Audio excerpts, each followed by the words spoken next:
the direction in which we should move, the direction of creating a more perfect union, which is what the preamble talks about. Because there was fear that the Articles of Confederation created too much centrifugal force. We were flying apart. We had succeeded in a revolution, but we really were not going to hold together unless we had a more central government. George Washington couldn't even raise money for the troops for the Continental Army without volunteers from the states. We needed to move in that direction. But today, whatever the depth of our disagreements, the vectors point in different directions. Some of us in this room want a weaker central government and more states' rights. Others want a central government that is more capable of countering corporate power over our politics.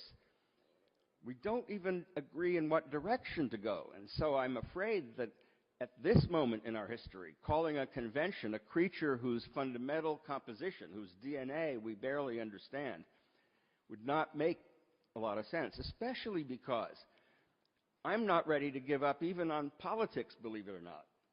Take the views of the Tea Party.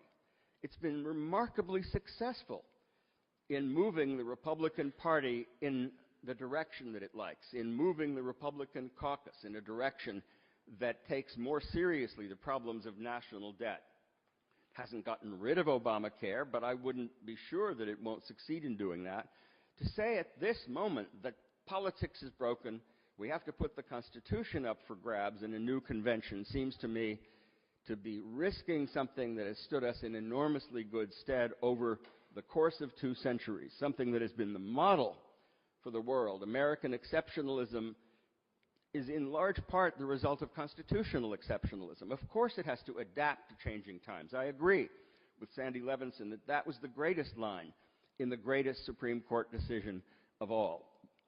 A constitution that will endure for the ages.